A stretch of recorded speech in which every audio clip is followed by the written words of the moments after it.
Hello students, welcome to the second lecture of this course on basic instruments. In previous lecture, we talked about some basics of measurement. We discussed importance of the measurement in physics, and we discussed about possible uncertainties and errors in a measurement. And हमने बात किया कि दो तरह के error हो सकते हैं, systematic errors and random errors. उनको कैसे कम किया जा सकता है ये सब चीज़ें डिस्कस किया, और एरर कैसे प्रोपोगेट करता है ये डिस्कस किया, और किसी भी इंस्ट्रूमेंट को कैलिब्रेट करने की क्या ज़रूरत होती है और ये कितना इम्पोर्टेंट है, ये हमने पिछले लेक्चर में डिस्कस किया था। पिछले लेक्चर में हमने ये भी बोला था कि जो मेजरमेंट्स होते हैं उनको हम लोग जनरली बहुत बार क्या होता है कि एक्यूरेसी और प्रिसीजन को हम एक ही तरह यूज करते हैं। तो मैंने पिछले लेक्चर में बात की थी कि हम लोग बताएंगे कि कुछ मेजरमेंट ऐसे हो सकते हैं जो एक्यूरेट हों लेकिन प्रिसाइज ना हो, कुछ ऐसे मेजरमेंट हो सकते हैं जो प्रिसाइज हों लेकिन एक्यूरेट ना हो। तो as promised in previous lecture that we will discuss accuracy and precision और इनमें क्या डिफरेंस है। In this lecture we are going to talk about that. Accuracy and precision, ये वैसे तो इनको हम लोग जनरली एक जैसा समझते हैं, but there is some fundamental difference between this. So let me read this. Accuracy and precision are two important concepts in measurement and are often used interchangeably. तो ये होता है कि हम इनको एक जैसे समझते हैं in general. However, they have distinct meaning and refer to different aspects of the measurement. So let us first understand what is accuracy. Accuracy refers to how close a measurement to its true or expected value. Accuracy means ये जो हमने जो measurement कर रहे हैं उसकी जो true value है या एक जो एक्सपेक्टेड वैल्यू है उसके कितना क्लोज है, this thing is referred by accuracy. A measurement said to be accurate if it is close to true value or the accepted value for a given quantity. और accuracy can be affected by systematic error. इसका ये किसका इस पे ज्यादा effect होता है? जो सिस्टमेटिक एरर है। हमने दो टाइप की एरर्स की बात की कि एक सिस्टमेटिक एरर्स होती हैं और एक रैंडम एरर्स होती है। तो जो सिस्टमेटिक एरर्स है वो एक्यूरेसी को अफेक्ट करते हैं। अगर आपका जो मेजरमेंट है उसमें सिस्टमेटिक एरर्स हैं तो एक्यूरेसी अफेक्टेड हो जाएगी। टू इम्प्रूव एक्यूरेसी, ये हम अपने मेजरमेंट में को ज़्यादा एक्यूरेट कर सके, इसके लिए हमको क्या करना होता है कि जो सिस्टमेटिक एरर्स हैं इनको आइडेंटिफाई करना है, इनको करेक्ट करना है या मिनिमाइज करना है जितना हो सकता है। ठीक है, तो हमने पिछले लेक्चर में सिस्टमेटिक एरर्स के बारे में डिटेल में बात किया है और ये भी बोला कि इसको कैसे मिनिमाइज करना चाहिए। और जब हम लोग कैलिब्रेशन की बात कर रहे थे तो हमने बताया कि ये सबसे इम्पोर्टेंट एस्पेक्ट है। जब आप कोई मेजरमेंट कर रहे हैं तो सिस्टमेटिक एरर्स को जनरली आइडेंटिफाई करना थोड़ा सा मुश्किल होता है अगर आप जो मेजरमेंट की प्रोसेस है उसको केयरफुली नहीं कर रहे। तो पहले आपको गुड लेबोरेटरी प्रैक्टिसेस फॉलो करनी होती। वही लेबोरेटरी प्रैक्टिसेस में आप अपने इंस्ट्रूमेंट को देखते हैं कि आप इंस्ट्रूमेंट में सिस्टमेटिक एरर तो नहीं है, आपके जो एक्सपेरिमेंटल सेटअप है उसमें कुछ प्रॉब्लम तो नहीं है। दूसरी चीज है प्रिसीजन। प्रिसीजन क्या होता है? Precision on other hand refer how consistent a set of measurements are. जो मेजरमेंट हम कर रहे हैं ये कितना कंसिस्टेंट है, एंड जब हम इनको रिपीट करें सेम कंडीशन में तो हमको सेम रिजल्ट मिल रहे हैं कि नहीं मिल रहे हैं। ये जो प्रॉपर्टी है किसी मेजरमेंट की, इसको हम प्रिसीजन कहते हैं। तो कोई मेजरमेंट प्रिसाइज होगा जब हम कई तरह अगर मेजरमेंट करें सेम कंडीशन में तो हमको कंसिस्टेंट रिजल्ट मिले, ऐसा नहीं कि हर बार बहुत सारा वेरिएशन हो रहा है। तो मेजरमेंट से to be precise if results are tightly clustered around a central value or if they are reproducible, reproducible with little variation. ये भी किसी भी मेजरमेंट का, किसी भी एक्सपेरिमेंट का बहुत इंपॉर्टेंट पहलू है कि जब हम कोई रिपोर्ट करते हैं, कोई रिजल्ट रिपोर्ट करते हैं, कोई मेजरमेंट रिपोर्ट करते हैं, तो ये रिसर्च का इंपॉर्टेंट एस्पेक्ट है कि आपका जो रिजल्ट है वो रिप्रोड्यूसिबल होना चाहिए। सेम कंडीशन में जब आप उसको रिपीट करें तो आप उसको रिप्रोड्यूसिबल पाएं, तो ये उसकी मेजरमेंट की रिलायबिलिटी बढ़ाता है और उसको वो जो मेजरमेंट्स है वो एक्सेप्टेड है, well accepted in the community. तो हमको ये दोनों चीज चाहिए, एक्यूरेसी भी चाहिए, प्रिसीजन भी चाहिए, लेकिन इन दोनों में जो डिफरेंस है उसको हम लोग यहाँ पे बात कर रहे हैं। Precision can be affected by random errors. जैसे हमने बोला कि जो एक्यूरेसी है ये किससे अफेक्ट होता है, सिस्टमैटिक एरर से, और जो प्रिसीजन है ये अफेक्टेड होता है रैंडम एरर से। तो ये रैंडम एरर और सिस्टमैटिक एरर, इन दोनों को हम लोग अलग अलग डिस्कस कर चुके हैं, इनके क्या कारण होते हैं, इनको कैसे कम करना है, ये सारी चीज भी डिस्कस कर चुके हैं। तो to improve precision, number of measurements taken can be increase. ज्यादा मेजरमेंट लें और फिर उसको हम एवरेज करेंगे तो हमको एक ऑप्टिमाइज वैल्यू मिल जाएगी जिसमें रैंडम एरर कम से कम है। So now you see accuracy and precision, these are two very important concepts of measurement, and we need both of it to have a good measurement. अगर हमारे पास एक अच्छा measurement हम करना चाहते हैं तो वो measurement हम चाहते हैं accurate भी हो और precise भी हो। और accuracy और precision ये दोनों जो फैक्ट, ये दोनों जो है ये किस किस चीज पर डिपेंड करते हैं, ये हमने बात किया कि दो तरह की जो एरर हमने पढ़ी थी, एरर को दो क्लास में डिवाइड किया था, सिस्टमैटिक एरर, रैंडम एरर, इनसे ये प्रॉपर्टीज आ रही। Systematic error refer to accuracy and random error refer to precision. तो आप जब सिस्टमैटिक एरर कम करेंगे तो आपका रिजल्ट एक्यूरेट होगा, और जब रैंडम एरर कम करेंगे तो प्रिसीजन होगा। तो ओवरऑल क्या है, आपको एरर कम से कम करना है, लेकिन ये जो दो एस्पेक्ट हैं इनका रिलेशन दो अलग अलग टाइप ऑफ एरर से। So I think now you have a clarity on what is accuracy and what is precision and how they are different and why do we look forward when we are talking about a measurement. Now थोड़ा सा और हम इसको clear करते हैं। It is important to note that measurement can be precise but not accurate. जैसे मैंने कहा कि कोई measurement ऐसा हो सकता है जो precise हो लेकिन accurate ना हो। तो कैसे हो सकता है? Measurement could be precise but not accurate, और दूसरा एक्यूरेट है लेकिन प्रिसाइज नहीं। इसको हम लोग एग्जांपल से सीखेंगे, जो कार्टून है इससे सीखेंगे।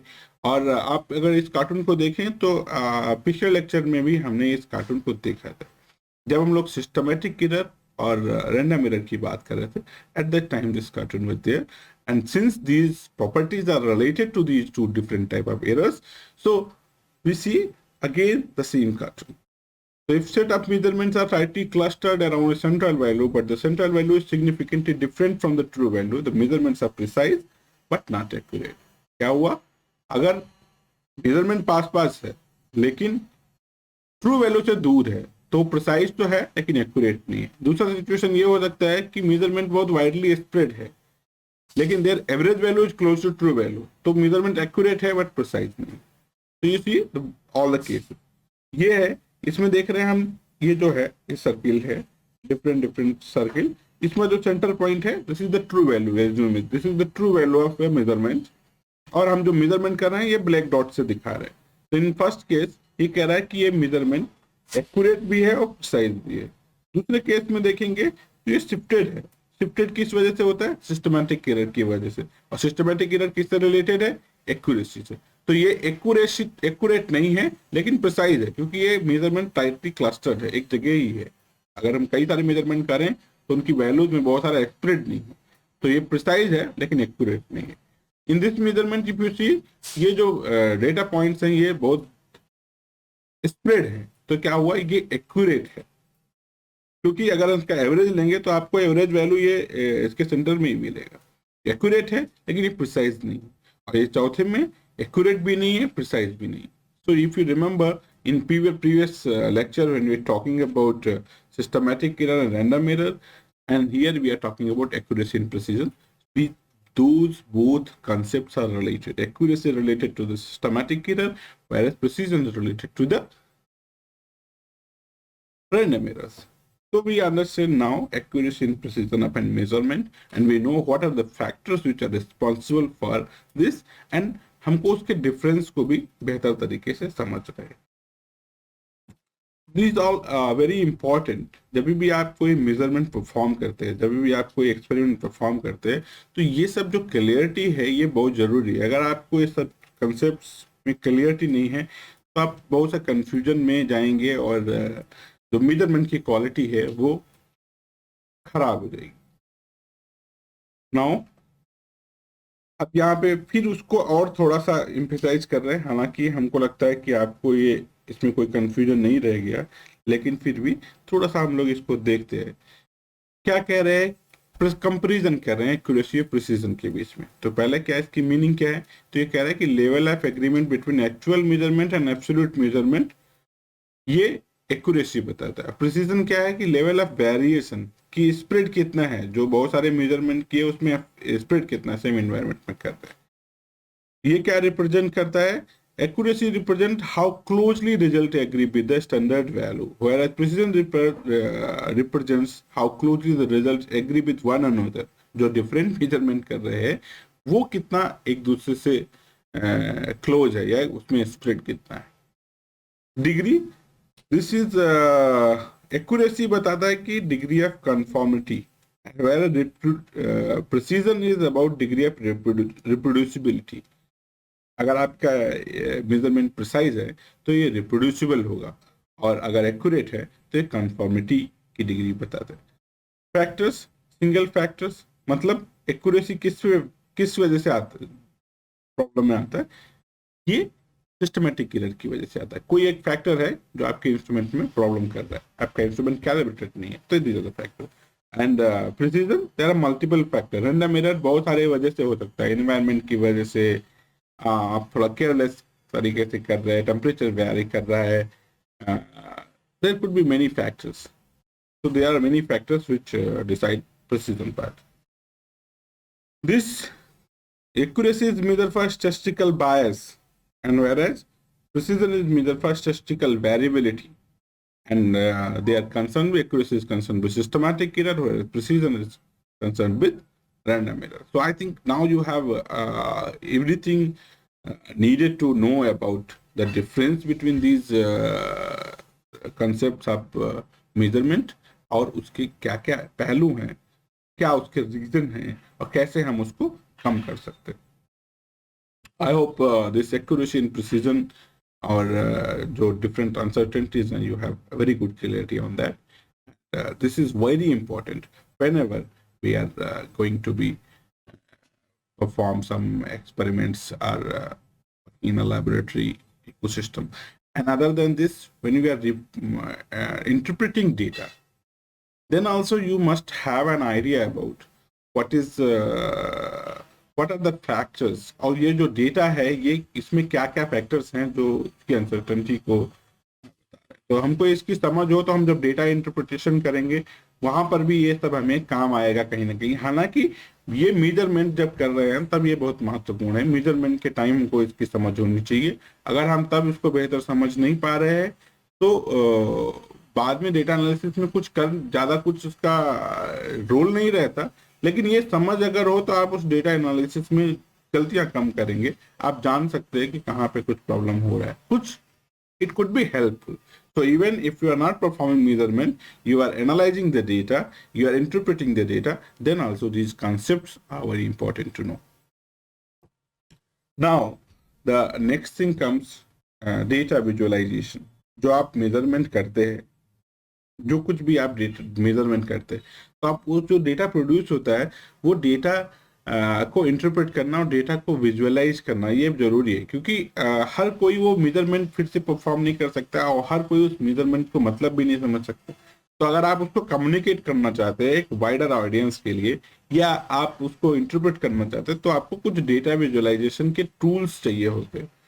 तो ये फिजिक्स जब आप कर रहे हैं तो देखेंगे कि आप experiment is very important aspect of learning physics, and at the same time ये जो डेटा विजुअलाइजेशन है ये भी बहुत इंपॉर्टेंट है। और जब भी आप डेटा जनरेट कर रहे हैं तो उसको विजुअलाइज करना और उसको प्रेजेंट करने के लिए हम लोग बहुत बार डिफरेंट ग्राफ्स यूज करते हैं। तो जो ग्राफ है ये आप बहुत पहले से पढ़ना शुरू कर देते, और यहाँ पे हम थोड़ा सा बात करेंगे कि ग्राफ बहुत तरह के होते हैं। कभी मौका मिला तो हम एक डिटेल लेक्चर करेंगे इस पे कि कितने तरह के ग्राफ होते हैं और हर ग्राफ की क्या क्या इंफॉर्मेशन कोई ग्राफ देता है, या हमको क्या इंफॉर्मेशन चाहिए तो किस तरह का ग्राफ उसके लिए इम्पोर्टेंट रहेगा। यहाँ पे आप देख सकते हैं स्लाइड में कि कई सारे ग्राफ दिखा रहे हैं। जैसे ये देखिए तो ये कैसा ग्राफ है, ये कैसा ग्राफ है, they all have some different features, और कुछ ना कुछ सबका अपना एक बड़ा इंपॉर्टेंस है। यहाँ पे कुछ टूल्स लिखे हैं जो हम लोग यूज कर सकते हैं डेटा को विजुअलाइज करने के लिए। And let me just read this for completeness. Data visualisation is the graphical representation. मतलब हम जब ग्राफ जो है, ये ग्राफ का बड़ा इंपॉर्टेंट रोल है। हम जब बच्चों के साथ डील करते हैं लेबोरेटरी में तो हम देखते हैं कि काफी सारे ऐसे लोग हैं जो ग्राफ बनाते हैं, या उनको ग्राफ बोला जाता है डेटा को बनाने का तो बनाते हैं, but they don't have a good idea about how to plot it. कई बार बहुत सी गलती करते हैं, जैसे ऐसी की गलती जो लगता है कि बहुत एलिमेंट्री, लेकिन प्रॉब्लम क्या है कि वो उनको सही से कभी बताया नहीं गया, शायद ये रीजन होता है। सो डेटा में जब हम कोई ग्राफ प्लॉट करते हैं तो उसमें स्केल्स का डिफाइन करना, एक्स एक्सिस पे क्या है, वाई एक्सिस पे क्या है, ये ग्राफ का पार्ट है। जब आप ग्राफ देखें तो आपको वो सारी इंफॉर्मेशन दिख जानी चाहिए। यही इसीलिए ग्राफ बनाया जाता है कि आप उस कंसाइज जो डेटा में जो इंफॉर्मेशन है उसको आप दिखा सके, देख के ग्राफ देख के सब कुछ पता चल जाए एक्स एक्सिस पे क्या है, वाई एक्सिस पे क्या है, और क्या यूनिट में हम लोग इसको प्लॉट कर रहे हैं, क्या इंफॉर्मेशन दिखाना चाह रहे हैं। तो ये सब चीज बहुत इंपॉर्टेंट है। उसका एक जैसे लेबोरेटरी का मैनुअल का इंपॉर्टेंस होता है, उसमें हम सारी चीजें लिखते हैं, ऐसे ग्राफ का भी कुछ इथिक्स है, कुछ उसका तरीका है जो हमको फॉलो करना चाहिए। अगर आप उसको फॉलो नहीं करेंगे तो आपकी इंफॉर्मेशन इनकम्प्लीट रहेगी, and incomplete information is not useful. So it is a process of using visual elements such as charts, graphs, maps, and other visual aids to communicate complex data and information in clear and concise manner. The main purpose of data visualization is to make data more accessible, understandable, and usable for human. मतलब जो normal लोग देख रहे हैं, जैसे आप रोजमर्रा की चीजों में देखें, आप एडवर्टीजमेंट में देखेंगे, आप न्यूज़पेपर्स में देखेंगे, तो बहुत सारा चीज डेटा से समझाया जाता है। और ये भी एक साथ एक बात ये भी मैं आपके साथ बोलना चाहूंगा कि जो डेटा रिप्रेजेंटेशन, डेटा को लेके हम लोग थोड़ा सा जैसे कोई बात किसी को कहें और उसके साथ कुछ सपोर्टिंग डेटा दें तो वो उस बात की वैल्यू बढ़ जाती है। तो डेटा बहुत इंपॉर्टेंट है और उसको प्रॉपरली रिप्रेजेंट करना ये भी एक आर्ट है। और बहुत बार ऐसा भी होता है कि हम क्या रिप्रेजेंट करना चाहते हैं उस हिसाब से भी हम डेटा को इंटरप्रेट करते हैं। Data interpretation is also an art, और यहाँ पर हमको केयरफुल भी होना चाहिए। जो डेटा हम देख रहे हैं क्या क्या चीज वो रिप्रेजेंट कर रहा है। तो आप जब डेटा एनालिसिस, डेटा विजुअलाइजेशन की चीजों को बेहतर समझ लेंगे तो आपको डेटा के नाम पे जो कुछ भी दिखाया जाता होगा वो भी आप समझ पाएंगे कि ये सही है कि नहीं। तो मतलब ये कहने का है कि डेटा से भी झूठ बोलते हैं। जो एडवर्टीजमेंट है, जो प्रोपेगेंडा है, उस सब में बहुत सारा ये टूल्स यूज होते हैं, और हम अपने फेवर में, अपने सपोर्ट में डेटा को इंटरप्रेट करके विजुअलाइज करने का कोशिश करते हैं। तो कई बार ऐसा होता है, ये नॉन साइंस की बात कर रहा हूँ मैं, जो हम लोग रोजमर्रा की लाइफ में ग्राफ देखते हैं और उनके बेसिस पे जो क्लेम्स होते हैं, तो उन सबको इंटरप्रेट करने के लिए भी आपको ये सब आइडिया होना चाहिए कि ये सब ग्राफ कैसे खींचे जा रहे हैं, क्या डेटा दिखा रहे हैं, क्या ओरिजिनल डेटा है। तो इन सब चीजों को अगर आप बेहतर तरीके से समझेंगे तो there is no doubt about it कि आप उसको क्लियरली समझ पाएंगे क्या रियल इंफॉर्मेशन है और क्या प्रोपेगेंडा है। तो it's not about just physics lab, it's not about just physics course, it's a basic human skill. We need to live in this world because everywhere you see such kind of graphs, such kind of data to convince you something. So we need to have an idea about that. So to help them make more informed decision, क्या कर रहे हैं? Purpose of data visualization क्या होता है? To make data more accessible, more understandable and usable for human, and to help them to make more informed decision based on the insight derived from the data. So this is the purpose. But ऐसा भी हो सकता है कि हम जो किसी को कुछ बेचना है तो आपको वो उस तरह से उसको दिखा सकता है कि आपको लगे कि ये आपके लिए बहुत महत्वपूर्ण है, तो आपको इसकी अंडरस्टैंडिंग भी होनी चाहिए. Data visualisation is widely used in various fields जैसे business, science, education and government to analyse data, detect trends and communicate insights to stakeholders. तो this is a very important part of it.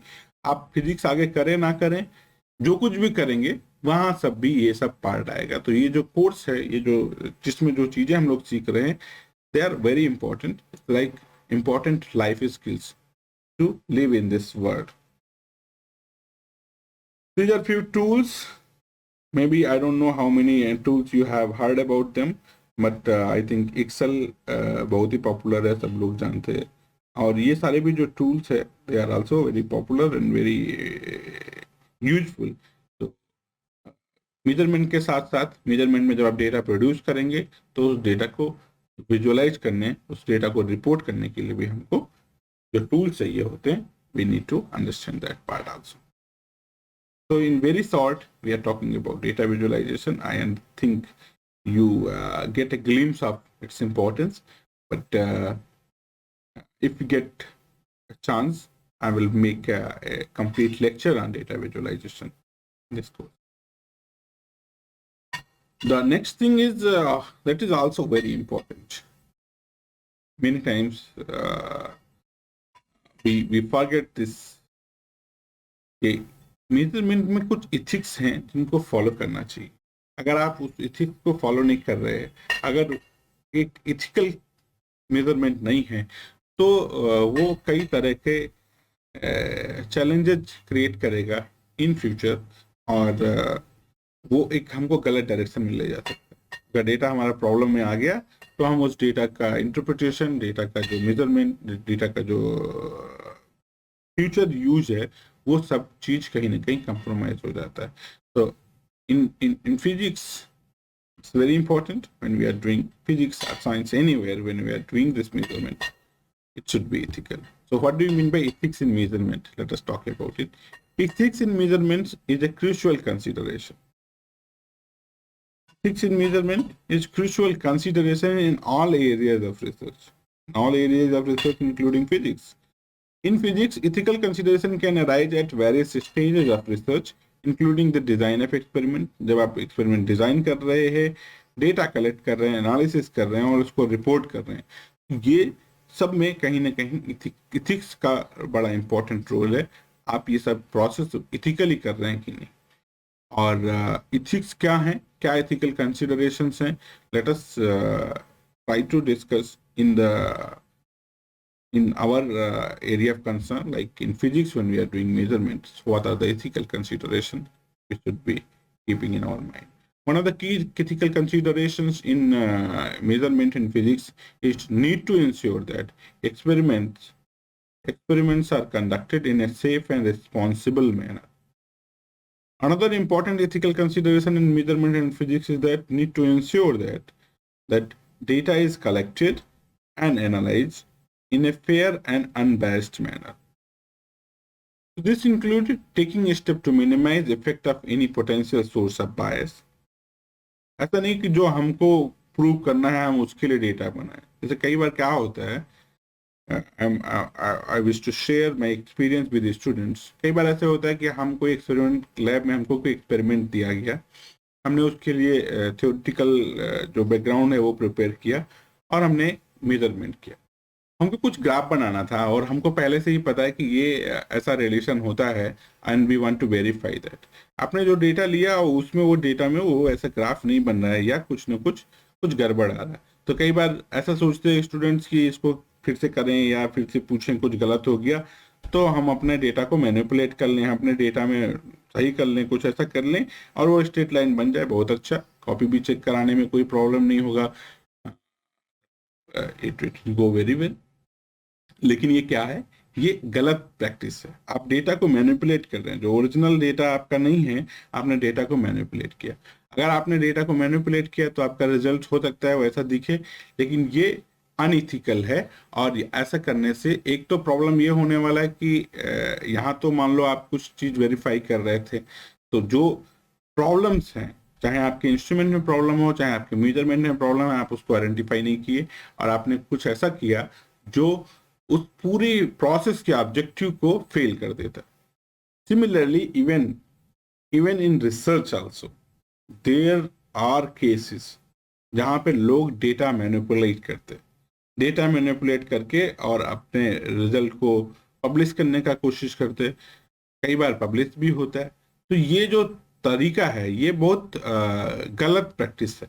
इसका मतलब क्या होगा कि आप जो results, जो पेपर, जो चीज पब्लिश कर रहे हैं वो सही है ही नहीं, आपने उसको मैनिपुलेट कर दिया। तो साइंस पूरा एक प्रैक्टिस है, कैसे आप उसको कर रहे हैं, उसका जो मेथड है, this is very important. So when you compromise your method, when you compromise with your ethics, then your results has no value।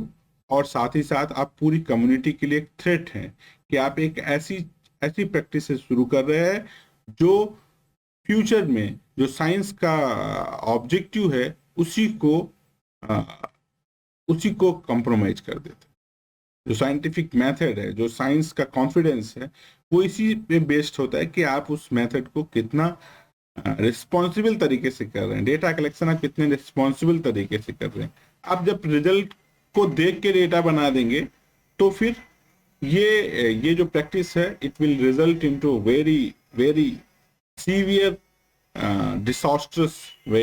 ये जो है ये ऐसी प्रैक्टिस को शुरू करेगा जो हमें फ्यूचर में एकदम साइंस के जो ऑब्जेक्टिव है उसको ही कंप्रोमाइज कर दे रहा है। ऐसे लोग जो चाहे जिस लैब में होंगे या जिस पोजीशन पे होंगे, वो एक पूरे सिस्टम को मुश्किल में डाल देंगे। तो इस तरह की चीजों को हमको अवॉइड करना चाहिए। और मैं ऐसे बोलता हूँ कि जो बच्चे लैब में, जब हम लोग लैब कर रहे होते हैं जहाँ पे आप कुछ बहुत बड़ा प्रूव नहीं कर रहे, भले आप कुछ स्मॉल जी का वैल्यू निकाल लें, ग्रेविटेशनल एक्सेलरेशन निकाल लें, स्मॉल मतलब ऐसी चीजें जो वेल एस्टेब्लिश हैं, तो आप वहाँ पे अगर डेटा मैनिपुलेट करना सीखेंगे तो ये आपकी ट्रेट बन जाएगा। और फ्यूचर में जब आप कुछ सचमुच का रिसर्च कर रहे हैं, जब आप कुछ ऐसा काम कर रहे हैं जो जहाँ पे रिजल्ट्स ऑलरेडी नोन नहीं है, तब भी आप ये सारी प्रैक्टिसेस अडॉप्ट करेंगे। और ये अनएथिकल प्रैक्टिसेस एक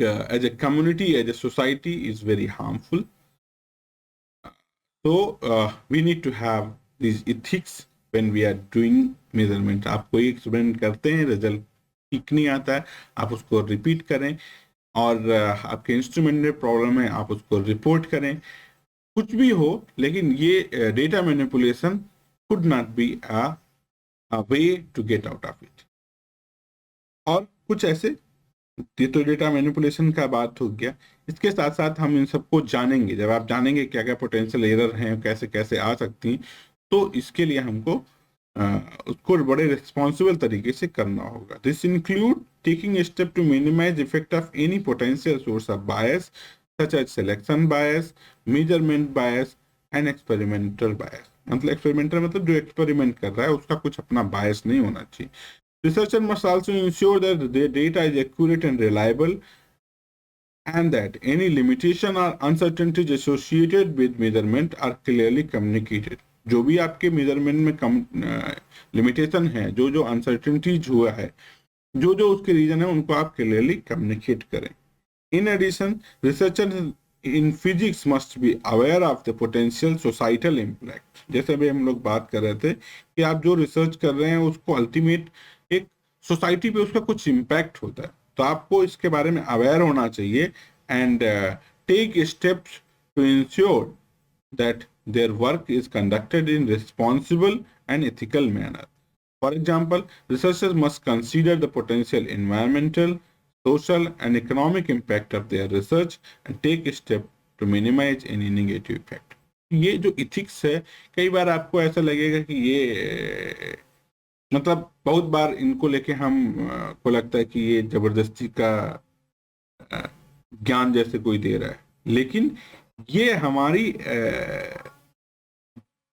पूरी जो प्रोसेस है उसके बेस में है. अगर आप इथिकल काम नहीं कर रहे हैं, अनइथिकल तरीके से काम कर रहे हैं, तो जो रिजल्ट है it will produce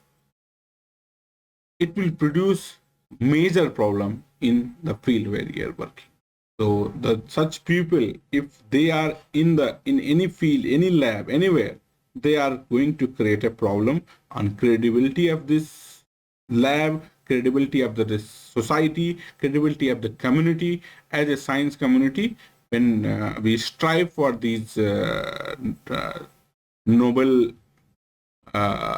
capabilities of science, so we have to be bearing that responsibilities to take things very ethically. The researchers in physics must also ensure that the work is conducted with integrity and transparency. This includes disclosing any conflict of interest.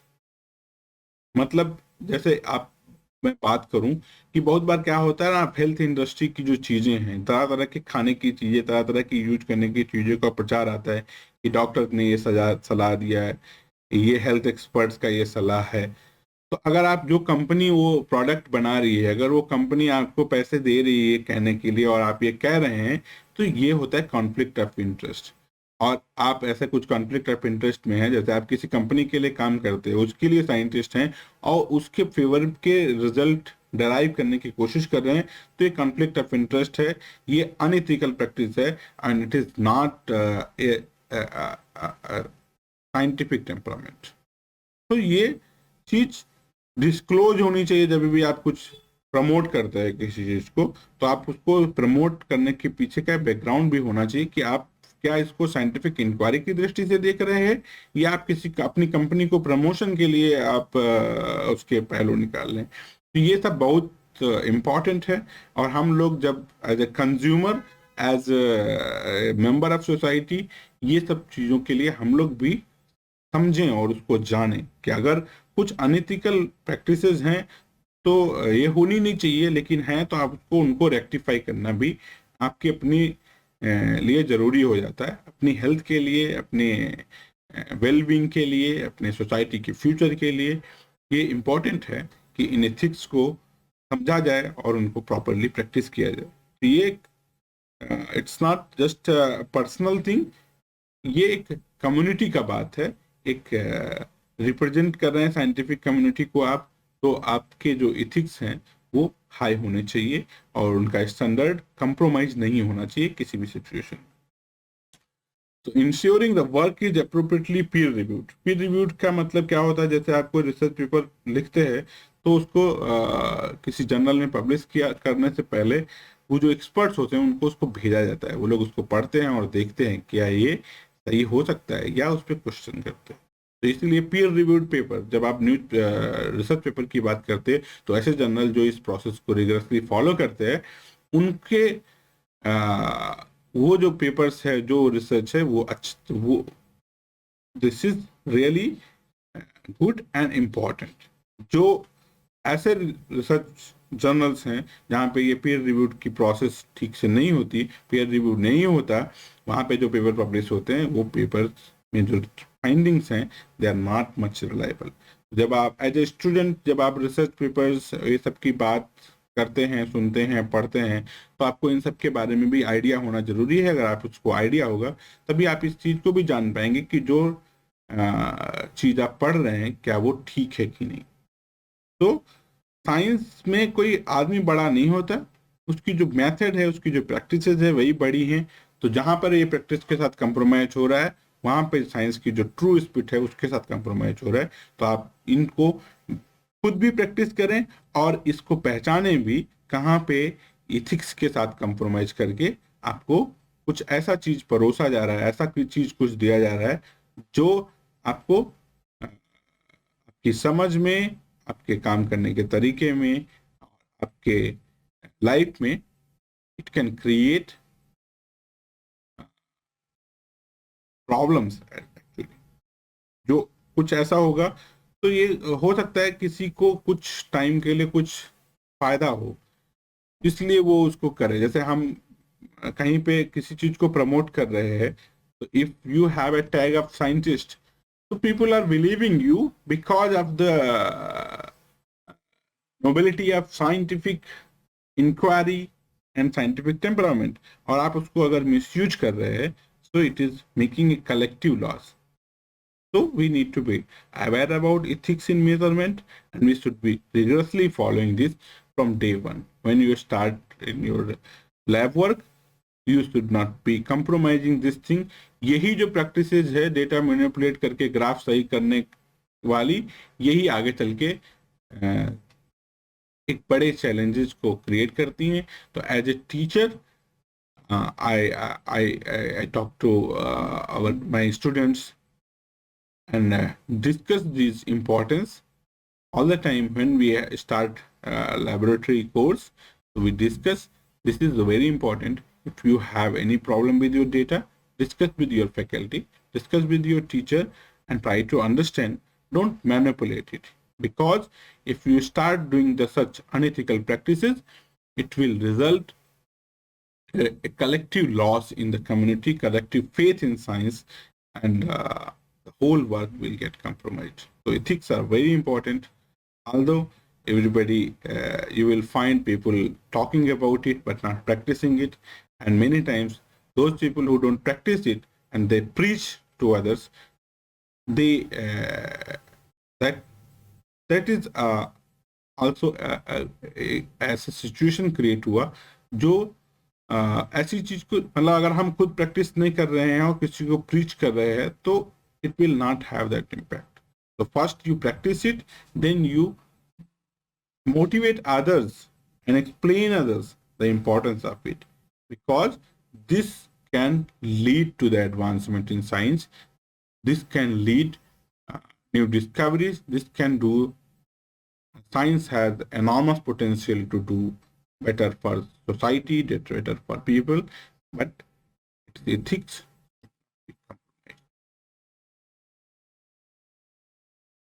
So let us stop here today. So today we discussed about difference in precision and accuracy of a measurement, and then we talk about data visualization, and then we discussed about ethics in measurement. In next class we talk about safety consideration. What are the safety consideration associated with scientific instruments? And जब हम इनको major करते हैं, कोई measurement perform करते हैं, कोई experiment consider design करते हैं, तो क्या क्या सेफ्टी कंसिडरेशंस हमको समझने चाहिए. We will discuss this in next lecture.